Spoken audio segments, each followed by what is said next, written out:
이어서 5회의 본가의 말씀을 살펴보겠습니다. 본가의 말씀은 이사야 33장에 있는 말씀인데요. 33장 1절부터 13절까지. 말씀의 제목은 대적을 향한 하나님의 심판의 말씀입니다.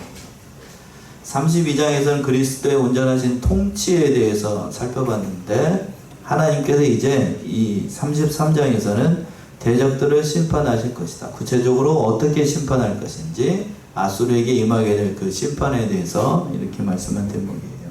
대지를 이제 세 개로 나눴는데, 1절부터 4절까지 먼저 하나님의 그 선민 이스라엘 백성들을 구원하고 대적들에 멸망하게 될 것을 예언한 것이고, 5절과 6절은 이제 하나님의 존귀하심, 여호와의 존귀하심과 그 은혜를 찬양하고, 마지막으로 세 번째 7절부터 13절까지는 여호와께서 대적을 심판하실 것을 예언한 그런 말씀입니다. 이제 대적들을 향해서 경고의 말씀 먼저 주시는데, 1절 말씀이죠. 1절 보시면, 화 있을진저 너 학대를 당치 아니하고도 학대하며 속임을 입지 아니하고도 속이는 자여, 내가 학대하기를 마치면 내가 학대를 당할 것이며 내가 속이기를 그치면 사람이 너를 속이리라. 화 있을진저 이렇게 시작을 하고 있는데, 32장에서는 그리스도의 온전하신 통치, 장차 있게 될 지혜롭고 자애로운 왕이 와서 그 온전하신 통치를 할 것을 예언한다라고 하면, 역사적으로는 히스기야 왕이라고 하는데, 히스기야 왕이라고보다도 궁극적으로 그리스도의 통치라고 봐야 되죠. 그 그리스도의 통치에 대해서 말씀한 대목인데, 이제 33장에 와서 오늘 본문의 말씀에서는 바로 구체적으로 가까운 미래에 있을 이스라엘을 대적했고 침략했던 그 아수르를 하나님께서 어떻게 막아주시고 또 어떻게 그들이 망하게 될 것인가를 구체적으로 예언한 그런 말씀이라고 할 수 있습니다. 화 있을진저 먼저 이렇게 시작을 하고 있죠. 이 화 있을진저라는 말은 앞에서도 언급한 것처럼 아수르 왕 사네립이 유다를 침략하게 될 것인데, 그러나 그 사네립이 유다를 침략을 했다가 화를 입게 될 것이다, 먼저 선포하고 있는 겁니다. 왜 이런 예를 하냐면, 그 중반절에서 그랬죠. 그 하반절에 너 학대를 당치 아니하고도 학대하며, 그러니까 이 말씀은 유다를 침략하기 위해서 아수르가 군사를 일으킨 거를 얘기를 하는 겁니다. 군사를 일으키니까 그 유다에서 그때 당시에 통치자가 히스기야였거든요. 히스기야가 그 성전에 있는 온갖 보물들, 금은 보석들을 다 칼로 도려내듯이 벗겨가지고 조공으로 바쳤습니다. 11개에 잘 나오고 있는데, 근데 그 복을 받고 그래 그럼 우리가 침략하지 않을게 이렇게 얘기를 했다가 뒤집어가지고 그 조약을 깨버리고 다시 침략을 하는 거예요. 그 하반절에는 속임을 입지 아니하고도 속이는 자요. 이스라엘에게 조약을 했어요. 너희가 항복하고 우리에게 섬기겠다라고 한다라고 하면 내가 너희를 침략하지 않을 것이다. 이렇게 해서 히스기야가 온갖 보물을 다 줬는데 그 조약을 사네립이 파여버려요. 조약을 깨버립니다. 자, 18장으로 한번 가보세요. 열왕기하 18장 한번 찾아봅시다. 열왕기하 18장 13절에서부터 17절까지 보시면, 열왕기하 18장 13절에서부터 17절. 히스기야 왕 14년에 아수르 왕 사네립이 올라와서 유다 모든 견고한 성읍들을 쳐서 취함해 유다 왕 히스기야가 라기스로 보내어 아수르 왕에게 이르되 내가 범죄하였나이다. 나를 떠나 돌아가소서. 왕이 내게 지으시는 것을 내가 당하리이다 하였더니 아수르 왕이 곧 은 300달란트와 금 30달란트를 정하여 유다 왕 히스기야에게로 내게 한지라. 히스기야가 이에 여호와의 전과 왕궁 곳간에 있는 은을 다 주었고, 또 그때 유다 왕 히스기야가 여호와의 전 문의 금과 자기가 모든 기둥에 입힌 금을 벗겨 모두 아수르 왕에게 주었더라. 아수르 왕이 달란과 랍사리스와 랍사게로 대군을 거느리고 라기스에서부터 예루살렘으로 가서 히스기야 왕을 치게 하며 저희가 예루살렘으로 올라가니라. 저희가 올라가서 윗못 수독 곁 곧 세탁자의 밭에 있는 큰 길에 이르러 서니라. 이게 어떤 상황인지 이해가 되시죠? 히스기야 왕 14년 아수르 왕 사네립이 올라와서 유다의 견고한 성읍들을 쳐서 취하며, 히스기야가 다스린 지 14년이째 되는데 그 유다를 침략하는 거야. 아수르 왕 사네립이 대군을 몰고 들어갔습니다. 몇 명이었냐면 18만 5천 명을 데리고 왔어요. 그러니까 유다 왕 히스기야가 라기스로 사람을 보냈습니다. 나라가 위태하게 되니까 먼저 사신을 보냈던 거예요. 아수르 왕이 그러면서 내가 범죄했습니다. 어떻게 하면 우리를 살려주겠습니까? 너무 많은 대군이니까 자기는 감당을 할 수 없으니, 그래서 뭐라고 그랬냐면 사네립이 그 하반절에 있는 것처럼 그 14절에서 보시면 14절 계속 보시면 유다 왕 히스기야가 라기스로 보내 아수르 왕에게 이르되 내가 범죄하였네. 나를 떠나 돌아가셔서 왕이 내게 지으시는 것을 내가 다 당하겠으니 무슨 요구를 하시니 내가 다 당하겠습니다. 뭘 요구를 하시겠습니까? 그랬더니 아수르 왕이 곧 은 몇 달란트? 300달란트. 엄청난 금액이에요. 그 금 30달란트를 정하여 유다 왕 히스기야에게 내게 하자. 그래 그럼 조약을 맺겠다. 단 은 300달란트, 금 30달란트. 계산을 한번 해보셔요. 예. 엄청난 금액이었습니다. 그 얘기를 듣고 히스기야가 전쟁은 막아야 되겠고 자기 힘으로는 감당을 할 수 없으니 히스기야가 15절 히스기야가 이에 여호수아의 전과 왕궁 곳간에 있는 은을 다 주고 또 그때에 유다 왕 히스기야가 여호와의 전 문의 금과 자기가 모든 기둥에 입힌 금을 어떻게 해버렸어요? 벗겨서 모두 아수르 왕에게 줬습니다. 왕궁 곳간에 있는 은, 그리고 전에 이렇게 자기가 힘써서 발라놓았던 그 성전에 있었던 금까지 싹싹 벗겨가지고 아수르 왕한테 줬습니다. 말을 믿은 게 잘못이죠. 말을 믿은 게 잘못이다. 줬어요. 그러면서 그 아수르가 이제 사절단을 보내게 된 다르단 랍삭의 그 대군을, 그런데 그 받을 때 그 싹 닫고 입을 싹 닦아버리는 거예요. 쳐들어왔습니다. 그때의 상황이 이렇게 되는 거예요. 그러니까 믿을 놈을 믿어야지. 그리고 믿을 대상은 하나님뿐인데 그 조약 세우겠다고 뭐하고 이상한 짓 하고 인간적인 방법을 썼다가 히스기야가 돈도 빼앗기고 나라도 빼앗기게 되는 아주 사면초가에 몰리게 됐어요. 그리고 난 다음에 히스기야가 그 항복 문서를 이 사네립의 그 엄청난 그 항복 문서를 들고 어디로 올라가겠는데 궁색하니까 어디로 올라간 거예요? 우리가 잘 아는 것처럼 성전에 올라가가지고 항복 문서 이렇게 썼어요. 하나님 봐주세요. 그러면서 벌컥 웁니다. 그렇게 하기 전에, 뺏기기 전에 먼저 누구한테 가야 되죠?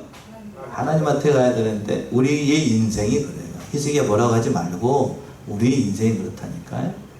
여러분들이 어떤 내 힘으로 감당하지 않는 일이나 또 불특이한 어떤 사고나 당했을 때에 이 방법 써보고 저 방법 써보고 이 사람 갔다가 저 사람 갔다가 온갖 방법 다 써봤다가 안 됐을 경우에 막차로 어디로 옵니까? 하나님께로 옵니다. 우리 인생이 그래요.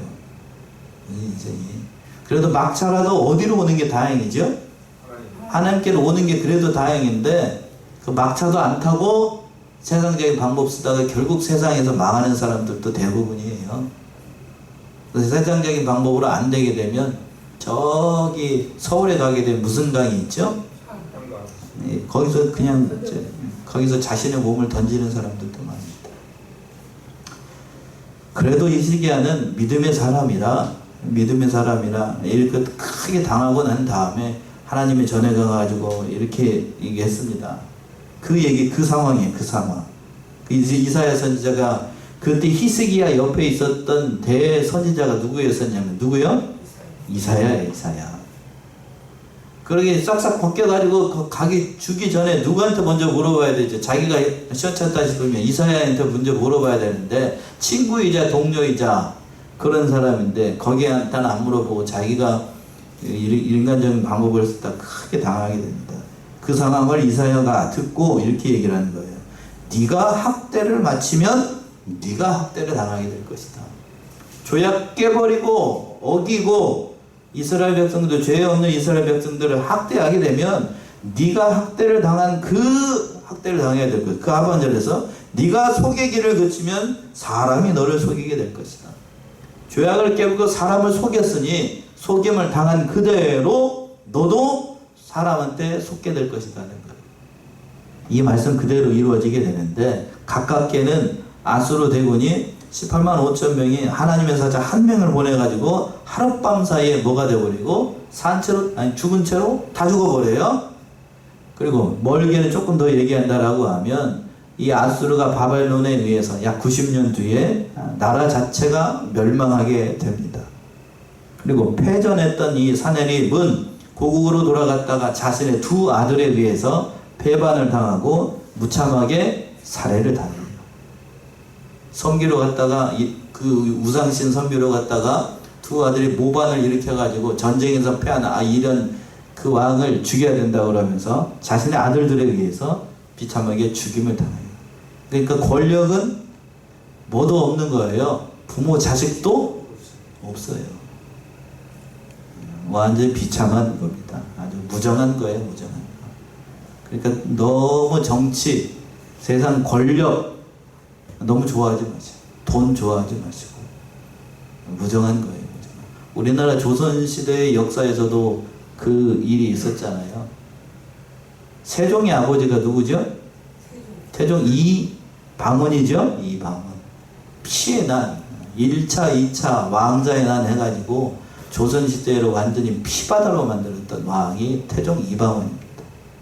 어떤 의미에서 보게 되면 역사학자들은 그렇게 얘기를 해요. 세종이 아버지였던 이방원이 칼춤을 췄기 때문에 세종, 그 다음에 문종 때에 조선시대에 뭐라 그러냐, 태평성대를 누리게끔 만들었던 게 태종 이방원이다. 뭐 맞죠? 안 죽일 놈 죽일 놈 싹 다 죽여버렸으니까. 그런 역사도 있습니다만 무정한 거예요. 세상 권력은 그렇게 무정하고 믿을 대상이 아니에요. 오늘 본문 말씀에서도 역시 마찬가지예요.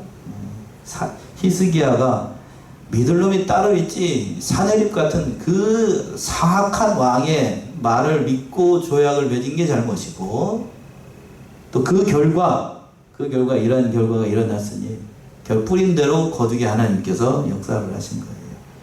2절의 말씀 보게 되면, 그러기 전에 하나님의 백성 기도해야죠. 2절 보시면 그 말씀 2절. 여호와여 우리에게 은혜를 베푸소서. 우리가 주를 앙모하오니 주는 아침마다 우리의 팔이 되시며 환난 때에 우리의 구원이 되소서. 하나님 앞에 기도하는 거예요. 그러니까 조약 맞을 생각하지 말고, 세상 세력 의지할 생각하지 말고, 인간적인 방법을 쓸 생각을 하지 않고, 여호와여 우리에게 은혜를 베푸소서. 하나님을 향한 진정한 간구. 우리가 주를 앙망하오니, 참 좋은 말이죠. 하나님만 바라보고 있으니 주는 아침마다 우리의 팔이 되지 환난 때 우리를 구원하여 주소서. 참 진실한 기도. 그러니까 어떤 의미에서 보게 되면 히스기야가 그 자신의 인간적인 방법을 쓰고 그것을 실패하게 되자 하나님 앞에 울면서 성전에서 올라가서 기도하는 대목 보게 되면, 사람은 그런 거 완전하지 않고 사람은 환난을 통하여서 누구를 만나게 되냐면 하나님을 만나게 돼요. 그러니까 우리 인생 가운데 어려움이 있고 괴로움이 있고 시험이 있고 십자가가 있고 고난이 있는 건 그게 복이라고요? 저주라고요? 복입니다. 복이에요. 오전의 말씀에 반드시 정령 망하리라 라고 했는데, 오전에는 너무 과격할 때 같아요. 제가 말씀 안 드렸어요. 망하는 게 복인가요? 복이 아닌가요? 답하기 어려울 거다. 이스라엘이 망한 게 복일까요? 복이 아닐까요? 복이에요. 예, 결국 따지고 보면 복입니다. 망해야 하나님이 어떠하다는 사실을 깨닫죠? 하나님 말씀이 어떠하다? 신실하시다. 결과적으로 이스라엘이 망한 거, 유다가 망한 건 유다 입장에서 보면 가슴 아픈 일이라고요. 또 예수님을 십자가에 못 박아 이스라엘 백성들이 죽였죠? 그래서 이스라엘 나라가 어떻게 됐습니까? 저주를 받아서 예수를 죽이라 십자가에 못 박으라 그러면서 뭐라고 그랬습니까? 그 피를 어디에게 돌리라? 우리에게 돌리라. 우리에게 돌리라. 자기들 입으로 지금 그들이 무슨 말을 한지 몰랐어요. 근데 그 말씀 그대로 하나님의 들으시고 그 예수님의 죽은 피를 누구에게 돌립니까? 유대의 백성들에게 돌려요. 그래서 그 징계로 예루살렘이 멸망하고 AD 70년 로마 티토에 의해서 멸망을 하고 나라 없는 민족으로 무려 몇천 년 동안 2000년 가까이 나라 없는 민족으로 전 세계를 유리방황하게 됩니다. 그것뿐만입니까? 1, 2차 세계대전 때 특히 독일의 히틀러에 의해서 유대인이 몇 명이 죽고 600만 600명 아니고 600만 명. 통계상으로 600만 명이라는 거고 더일 거예요. 더. 그 600만 명이면 우리나라로 따지면 광역시 6개가 한꺼번에 다 사라진 거예요. 엄청난 재앙이죠. 엄청난 재앙. 그런 재앙을 만나게 됐어요. 유대인들 입장에서 봤을 때 그것이 유대인들 자신들로 놓고 보게 되면 너무나도 큰 재앙이고 저주였다고 해요. 그러나 그걸 바라보고 있는 오늘날 살아가고 있는 현대 크리스찬들, 지금 우리 앉아있는 우리들에게는 그게 전감이 되고 우리에게 뭐가 되는 게 교훈이 되고 복인 거예요. 그래야 우리도 저렇게 하면 말씀을 지키지 않고 하나님을 떠나면 반드시 하나님께서 우리에게 어떻게 하신다? 심판하신다. 하나님의 백성이었던 이스라엘도 그렇게 심판하시는데 본래부터 하나님의 백성이 아니었던 이방인들, 우리와 같은 사람들 하나님 떠나면 어떻게 하실까요? 친백성도 선민이었던 이스라엘도 하나님이 과감히 잘라버리셨어요.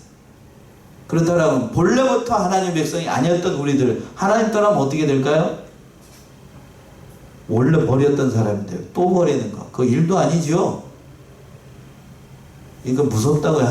하나님을 경외해야 된다. 하나님을 두렵고 떨림으로 섬겨야 된다. 공포를 조장하거나 그런 의미가 아니고 전심으로 살아야 된다 하는 말씀이 그 얘기예요. 그 얘기. 정말 하나님 어떤 의미에서 보게 되면 두렵고 무서워요. 알면 알수록 저도 그렇습니다. 하나님을 사랑하는 것. 하나님을 사랑해야 된다는 것이 무슨 의미를 안다라고 하면 정말로 하나님만 사랑해야 돼요. 지금 그 하나님 백성들, 정말로 하나님을 신실하게 믿는 하나님의 백성, 오늘 본문의 말씀 이사야로 돌아온다라고 하면 하나님의 백성을 속이고 하나님을 기만하고 하나님을 속인 그 사람들 어떻게 하나님께서 심판하시는가, 그걸 보여주는 거예요. 하나님을 속이면 어떻게 되는가? 하나님은 가만히 속고만 있고 눈에 보이지 않으니까 눈에 보이지 않으니까 대충 넘어갈 것 같고 그럴 뿐이로 인간이 생각하는 것은 그런 정도의 분이신가? 그건 결코 그렇지 않아요. 3절의 말씀인데 3절 진동시키시는 소리로 인하여 민족들이 도망하며 주께서 일어나심으로 인하여 열방이 흩어졌나이다. 예, 저는 그래서 구약이 훨씬 더 좋은 것 같아요. 하나님이 뭐 하는 것 같아요? 죽은 것 같지 않고 뭐 한 것 같습니까? 살아 계신 것 같아요. 화도 내고 짜증도 가끔 내시고 기뻐하시기도 하고 눈물도 흘리시고 이사야 선지자를 통해서 그 3절의 말씀은 진동시키는 소리로 인하여 민족이 어떻게 알게 될 것이고 도망하게 될 것이고 주께서 어떻게 하심으로 일어나심으로 인하여 열방이 흩어지게 될 것이다. 진동시키는 소리. 하나님께서 그 이스라엘 백성들을 압제하는 그들을 향해서 심판하시는 것을 이렇게 표현을 한 거라고요. 그래서 이 진동시키는 소리, 이 다른 주석에 보니까 그렇게 되어 있더군요. 하나님의 천둥 소리, 번개 소리로 세상을 심판할 것이다. 성경에서 종종 그런 경우들이 있죠. 시내산에서 모세에게 율법을 주실 때, 하나님이 강림하실 때, 또 지난주에 살펴봤던 캄캄한 데 계시는 하나님이라고 솔로몬이 얘기를 했는데 그러한 대목들을 보게 되면 하나님께서 하나님을 나타냈을 때의 모습을 이렇게 얘기를 하는 겁니다. 또 주께서 일어나심으로 인하여 하나님께서 일어나신다. 성경에서 좀 가끔 이렇게 표현을 하는데 하나님 보좌에 앉아 계시다가 하나님이 어떻게 하신다고요? 일어나신다고요. 하나님의 영광을 드러내겠다. 하나님이 어떠한 분이신가를 보여주시겠다 하는 거예요. 하나님이 일어나면 무섭습니다. 하나님이 일어난다. 성경에서 그렇게 표현하는 내용들이 많은데 일어나는 자는 일어난다는 것은 무슨 얘기인가? 하나님의 백성에게는 그것이 축복과 복으로 다가오는 거고, 하나님을 믿지 않는 백성들이 어떻게 다가오는 거예요? 저주와 심판으로 다가오는 거예요. 그러니까 하나님이 일어나셔야 돼요. 여러분들 하나님의 백성이니까 하나님이 일어나시면 하나님의 영광이 나타나서 바로 나를 통해서 하나님의 영광이 나타나실 것이고 복이 임하게 될 것이고, 하나님을 대적하는 세력들에게는 하나님이 흩어지시고 열방을 멸하시는 그렇게 되는 거예요. 또 4절 이렇게 표현했어요. 4절 보시면 황충의 모임같이 사람이 너희 노량물을 모을 것이며 메뚜기에 뛰어오른 같이 그들이 그 위로 뛰어오르리라. 황충의 모임같이 사람의 너희 노약물로 모을 거예요. 이 황충 메뚜기 종류예요. 메뚜기 종류. 그러니까 우리나라에 있는 그 메뚜기, 여러분 메뚜기 혹시 드셔보셨어요? 시골 분들 메뚜기 드셔보셨을 텐데. 얼마 전에 저희 그 추석이었잖아요. 저희 그 어머니 집에 조그마한 마당이 있는데 마당에 그 아버지가 잔디를 심어 놓으셨어요. 여기 우리 감나무 밑에는 꽃잔디 심었는데 거기 천연 잔디를 심어 놔가지고 가면은 지금 같은 데 가면 이렇게 차로 이렇게 쫙 들어가지 않으면 거기서 뭐가 탁 튀어 올라요. 메뚜기, 그리고 어머니가 딱 잡았는데 뭘 잡았냐면 방앗개비 아시죠? 예, 방앗개비 이렇게 우진이한테 보여주는데, 방앗개비 어떻게 하면 맛있죠? 불에다 던져가지고 구워 먹으면 맛있습니다. 맛있습니다. 메뚜기가 갑자기 나와서 그 얘기가 생각이 나는데, 근데 여기서 얘기하는 유대 지방에 있었던 이 근동 지방에 있었던 메뚜기는 아프리카 거기에 나와 있는 메뚜기는 엄청 커요. 그 우리나라 장수말벌처럼 비스무리하게 생겨가지고 한번 지나가게 되면 나무가 남아나지 않습니다. 이 얘기를 왜 했냐면 황충과 같이 메뚜기와 같이 이 아수르를 다 이렇게 멸하실 거라는 거예요. 다 멸하게 될 것이다. 그렇게 표현을 한 겁니다. 그리고 하나님이 이제 두 번째 5절과 6절에서 그렇게 멸하시는 하나님을 찬양하고 있는데, 5절 보시면 5절 여호와께서는 지존하시니 이는 높은 데 거하시며 공평과 의로 시온에 충만케 하심이라. 하나님께서는 지존하시니, 하나님은 예사로운 이 세상 만물과는 구별되어 있는 존재다는 얘기인데, 이 개역성경은 지존이라고 되어 있고, 개정판 한번 읽어보시겠어요? 5절 개정판. 여호와께서는 지극히 존귀하시니. 예, 지극히 존귀하다. 그걸 개역성경은 지존이라고 얘기했고, 개정은 지극히 존귀하다. 이렇게 풀어놨잖아요. 풀어놨어요. 지극히 존귀하고 거룩하시기 때문에 다른 세상 된 물건과 구별되어 있는 하나님의 거룩을 표현한 거예요. 거룩. 그러면서 이는 높은 데 거하신다. 구별되어 있는 존재이시다. 그러면서 세상을 공평과 의로 시온에게 충만하게 하신다. 하나님이 이 세상을 다스릴 때 두 가지를 얘기를 하고 있는 거예요. 공평과 의. 저기 개정판에는 뭐라고 되어 있어요? 정의와 공의. 공평과 의의. 히브리어 원어가 다르기 때문에 하나는 미슈파트, 하나는 제데카인데, 그 하나님을 다스리는, 세상을 다스리는 그 성목을, 덕목을 얘기를 하는 거예요. 그러니까 예루살렘에는 그때 당시에 세상을 다스리는 공평과 정의가 사라진 시대였어요. 그러니까 가치가 전도가 됐고, 지난주 말씀에서 그랬죠. 선을 뭐하다고 얘기하고 악하다 얘기하고, 악을 뭐하다? 선하다고 얘기하는 뒤죽박죽인, 뭐가 선이고 뭐가 악인지 구별하지 못하는 그런 가운데 있었는데, 그러나 하나님이 다스리는 나라는 무엇이 선이고 무엇이 악인지 정확하게 하나님이 판단하시고 그것대로 다스려 나가신다는 거예요. 그러니까 오늘날의 가치관이 전도가 된 시대가 돼서 무엇이 선이고 무엇이 악인지 구별하지 못하는 그러한 시대가 됐어요. 일명 신학이 다원론 신학이 되고, 그 범신론 신학이 되면서 가치관이 혼란한 그런 시대가 됐어요. 근데 성경적 가치를 바로 안다라고 하면 무엇이 선이고 무엇이 악인지 정확하게 분별할 수 있어야 되고, 세상의 문화가 교회 안에 들어오는 것을 용납하면 참 어려운 거예요. 참 어렵다고. 오늘 기도도 그렇게 하셨는데, 참된 진리가 선포되는 교회가 참된 교회입니다. 맞나요? 진리가 선포되는 교회가 교회이지 그냥 사람만 많아지게 하고 저기 한다라고 하는 건 참 어려운 것 같아요. 저도 여러 가지로 이제 목회를 하면서 여러 가지로 생각해 보게 되는데 참 사람을 많아지게 하는 방법. 저도 이제 사람이 많아져야 교회가 이제 경제적으로 어려워지지 않으니까. 그런데 또 중요한 거는 그 사람들을 뭘로 바로 인도해야 되는가? 뭘로 인도해야 되죠? 세상 철학으로?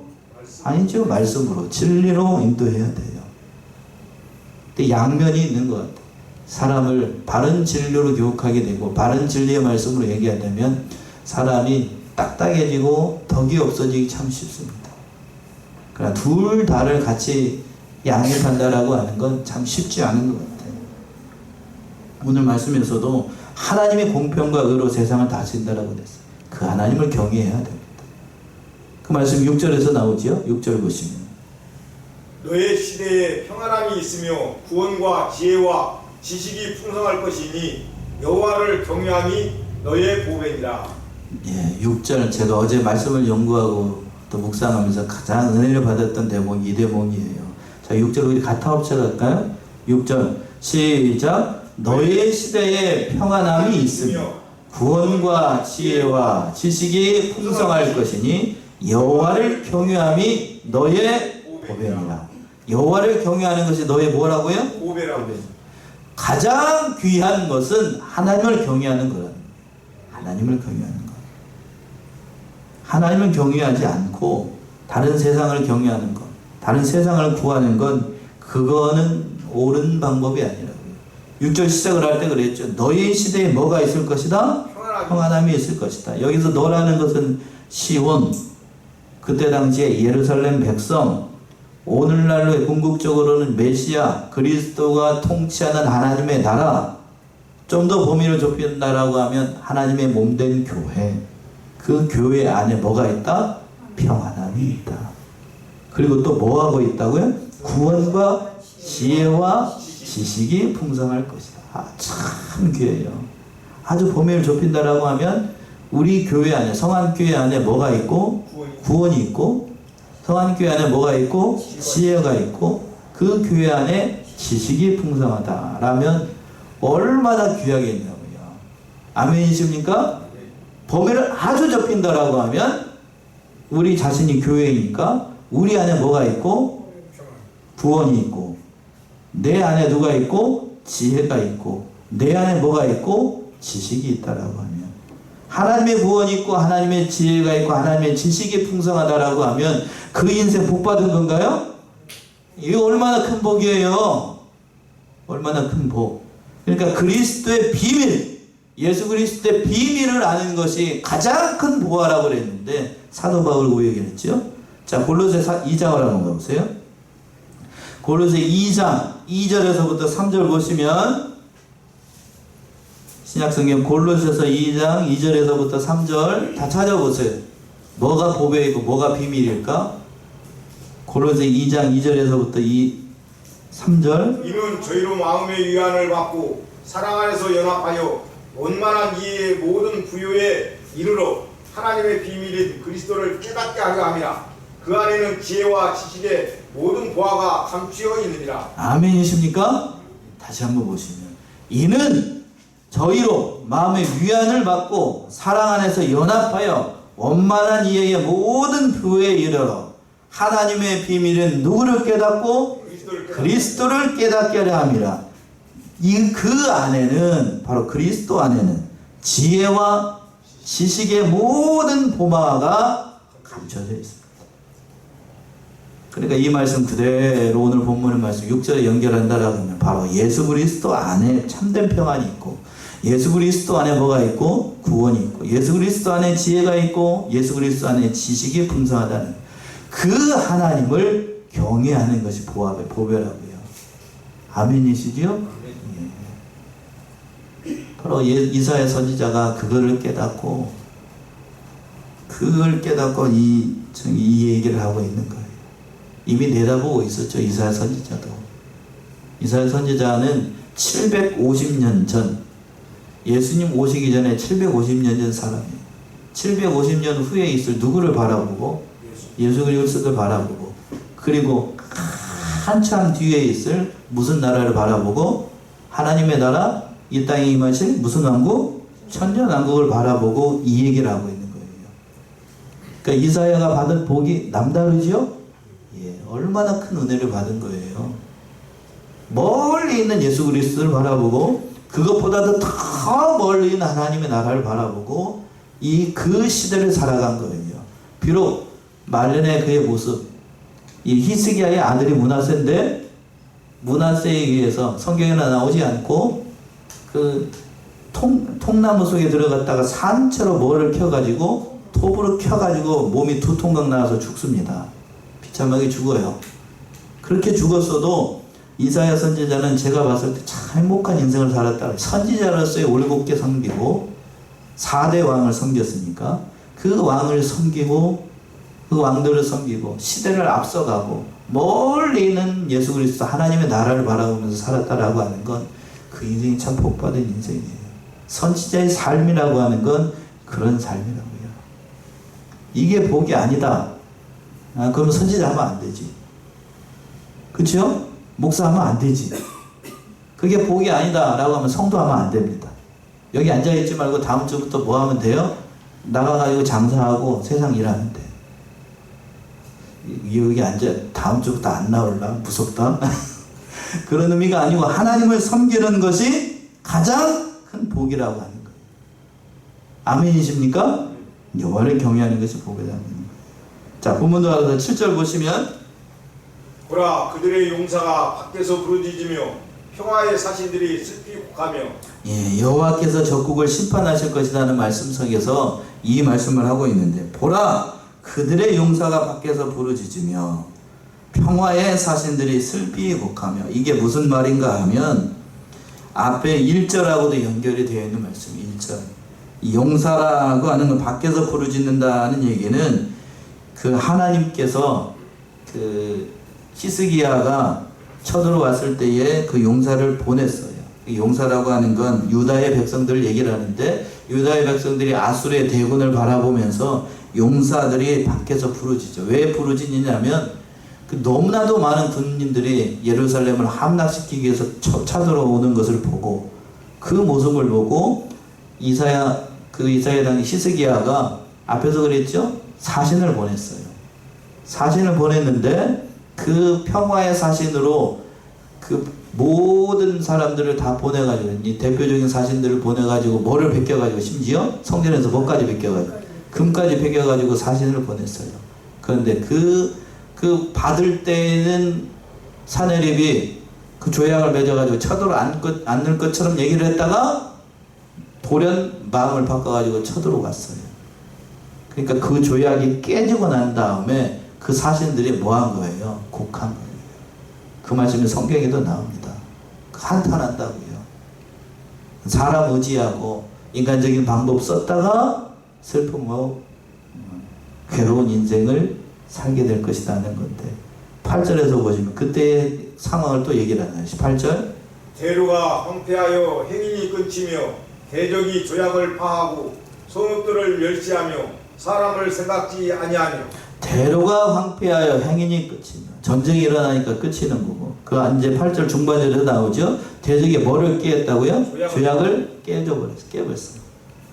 쳐들어오지 않겠다는 조약을 맺었는데 그걸 파여버리고 성읍들을 멸시하며 사람들을 생각하지 않았습니다. 또 9절 보시면, 땅이 슬퍼하고 슬잔하며 레바논은 부끄러워 마르고 사르는 사막과 같고 바산과 갈멜은 목욕을 떨어뜨리는도다. 예, 목욕을 떨어뜨린다는 것은 가을에 낙엽이 떨어지는 것처럼, 낙엽 떨어지는 것처럼 그 떨어집니다.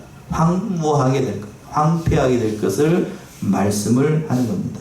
여기에 나와 있는 뭐 레바논, 샤론, 바산, 갈멜은 이스라엘 가운데의 그 풍요로운 땅들입니다. 그 풍요로운 땅이 황무한 땅으로 된다는 얘기예요. 전쟁이 일어나니까 그 땅이 황폐하게 된다는 거지요. 그러나 거기서 끝나는 게 아니고 10절 이하에서 보시게 되면 하나님께서 그때 뭐 하시는가 하면 일어나셔요. 이 말씀도 기가 막히죠. 10절 말씀이에요. 10절. 여호와께서 가라사대 내가 이제 일어나며 내가 이제 나를 높이며 내가 이제 지극히 높이우리니 11절까지. 너희가 결을 잉태하고 집을 해산할 것이며 너희의 호흡은 불이 되어 너희를 삼킬 것이며 22절까지. 민족들은 불에 굽는 횃돌 같겠고 배어서 불에 사르는 가시나무 같으리로다. 예, 10절에서 그랬습니다. 여호와께서 가라사대 내가 어떻게 하리라? 이제 일어나리라. 그 어려운 상황 가운데 하나님께서 뭐 하신다고? 일어나신다고. 하나님이 일어나시면 상황 종료입니다. 성경 가운데 그런 구절이 자주 등장하는데 내가 너와 어떻게 하리라? 함께 하리라. 하나님이 함께하면 상황 종료예요. 하나님이 일어나신다라면 상황 종료입니다. 그래서 뭐라고 그랬냐면 내가 이제 나를 어떻게 하리라? 높이리라. 내가 이제 지극히 높으리라. 누구인가를, 하나님이 누구인가를 보여주겠다는 거예요. 내가 누구이고 내가 어떠한 분인지를 나타나겠다는 겁니다. 나타나면 어떻게 되는가? 11절에 너희가 결을 잉태하고 집을 해산할 것이며 너희 호흡은 불이 되어 너희를 삼키게 될 것이다. 믿고 있던 세상의 모든 것 18만 5천년에 되는 군대를 의지하고 있느냐? 그건 아무것도 아닌 존재가 될 것이다. 그 12절에 민족들은 불에 굽는 횃돌과 같고 배에서 불에 사르는 무슨 나무? 가시나무. 가시나무 불에다 넣으면 어떻게 되는가? 어떻게 되죠? 타다다다닥 탑니다. 해보셨어요? 예. 금방 불이 붙어가지고 확 타버리는 것처럼 솔나무 가지 불에다 넣으면 어떻게 됩니까? 잘 타요. 그냥 확 일어나는 것처럼 그 얘기를 하는 거예요. 하나님이 일어나시면 상황 종료. 그러니까 마지막으로 13절 말씀 이 말씀이죠. 13절 보시면 너희 먼 데 있는 자들아 나의 행한 것을 들으라. 너희 가까이 있는 자들아 나의 권능을 알라. 13절 우리 같이 합독합시다. 13절 시작. 너희 먼 데 있는 자들아 나의 행한 것을 들으라. 너희 가까이 있는 자들아 나의 권능을 알라.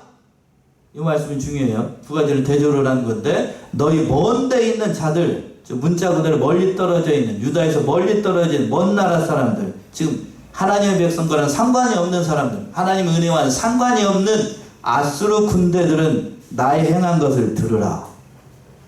앞으로 너희가 어떻게 될 것인지를 내가 보여줄 것이다. 심판이 임하게 될 거고 너희 가까이에 있는 자들아 나의 뭐를 알라? 하나님의 가까이에 있는 하나님의 백성들은 누구를 알라? 하나님의 권능을 알라. 하나님이 어떻게 너희를 구원할 것인지를 내가 보여주겠다는 거예요.